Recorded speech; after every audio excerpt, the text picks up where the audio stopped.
And hey, this is Paul Gibbons with an exciting announcement. Today is the official media launch of my new book, and it's called The Spirituality of Work and Leadership.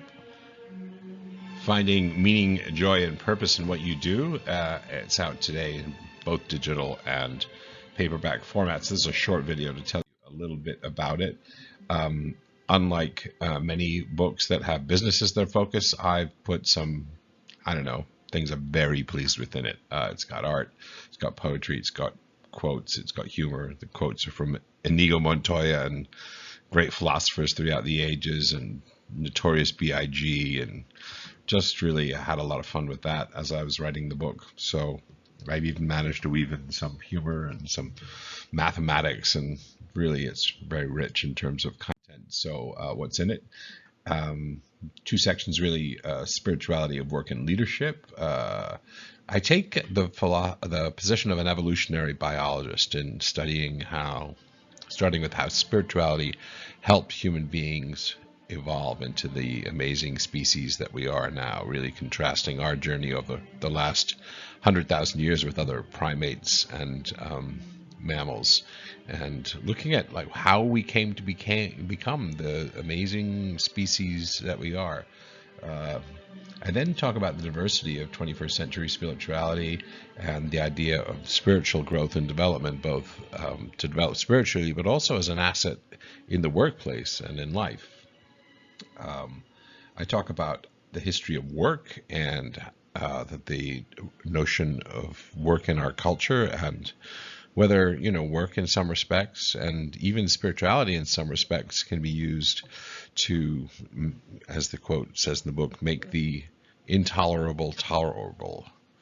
And then I talk about finding your own calling, finding vocation, spiritual fit. I talk about mindfulness and flow in the beginning of the section, loving your work and leading others. Happiness and flourishing. It's a chapter with ideas from economics and positive psychology, as well as Greek philosophers.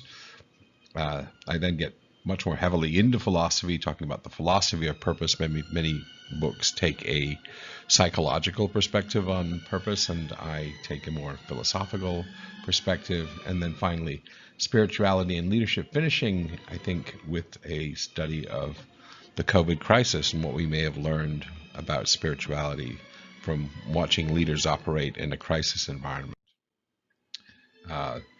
I talk a lot about human superpowers and how if you'd been a gambler back, an alien species looking at 100,000 years ago at the savannah in Africa, and you'd seen these hairless apes without, any protections, without fangs, without claws, without extraordinary speed, who would you have gambled on? And it might not have been us. You might have said, I kind of think the cheetahs have got an edge here.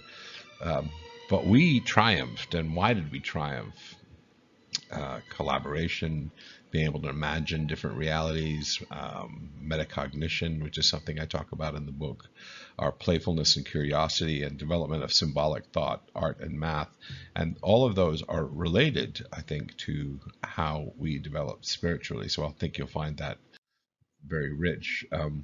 But today, over the centuries, spirituality evolved into something that tended to divide us more than unite us, and that's certainly a way of looking at it today. But I really look at how various traditions, the religious traditions, the philosophical traditions, the environmentalist traditions, what could unite all of those? And I think that's really a question for our age, is where do we come together rather than what pulls us inevitably apart. When talking about work, I use some of contemporary philosophy. This is a great quote from Michael Sandelis. What kind of economy will emerge from the COVID crisis, and will it be one that continues to create inequalities that poison our politics and undermine our sense of national community, or will it become one that honors the dignity of work, rewards contributions to the real economy, gives workers a meaningful choice? So there's really a tremendous chapter there. In fact, if you look for a free chapter on the internet, this is the chapter that I offer people, because I think it's really quite a special treatment. I also look at philosophy, and some of the thought experiments are both from the Harvard philosopher Robert Nozick, but also from the Matrix movie, if you recall that. We talk a little bit about what happened after Maslow. That theory is from 1947. It's, some of his earliest work. He revised his thinking later on. Unfortunately, the hierarchy of needs is all that remains of his legacy, but really he did much better and greater thinking on that. And we explore depth psychology considerably in the book from a philosophical perspective. We talk about neuroscience and where that meets spirituality in the realm of mindfulness. And I think, again, that's a chapter that's extremely practical. And if you know my previous writing, I don't ask readers to take stuff for granted. I expect that we, where we can, consider the evidence of whether something is a good thing. And that's certainly the theme of that chapter. Moving on to questions of happiness and human flourishing, we look at various thought experiments to explore really what it means to have the good life as a human being. And again, going back to Greek philosophers and thinking if whether spirituality makes us happy is even the right question to ask of ourselves, and whether there might be more than happiness.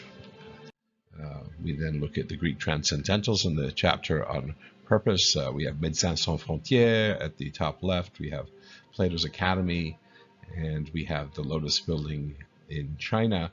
Truth, beauty, and goodness are the Greek Transcendentals, and how those can be thought of as, things we can think about when constructing nobler purposes for human beings.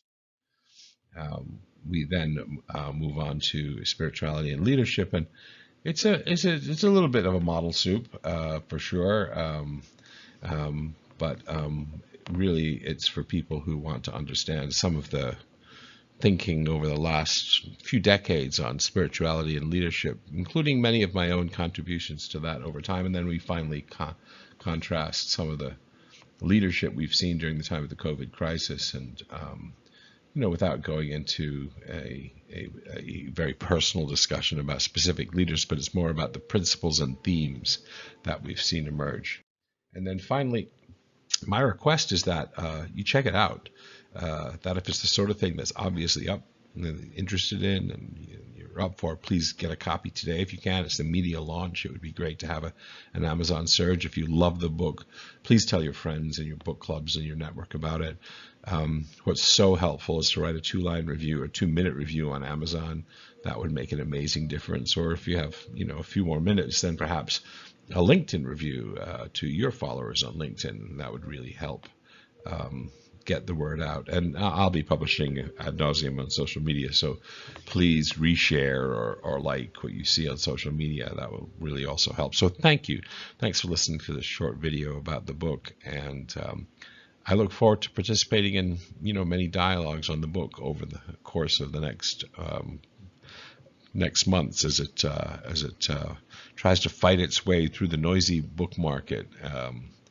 Thank you very much for listening once again, and thanks for being friends and followers on this list.